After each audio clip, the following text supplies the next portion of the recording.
Hello guys, in today's video I will be showing you how to fix Netflix black screen on Discord problem. So the answer is easy, just go to the settings and then scroll down to the apps section and then go to the search and search Netflix, and next go to the storage, and here you will find this clear cache option. Click on it and you can go check it if it worked, and if it didn't you can try to restart your phone or turn the Wi-Fi off and on, or the Bluetooth or the airplane mode. Also you can try to clear data, but be careful. If you clear data, all the Netflix data will be deleted. This includes all files, the settings, the accounts, the databases, etc. So be careful if you want to clear your data.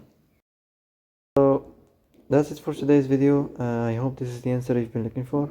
If you like this video, don't forget to like and subscribe, and see you in the next video.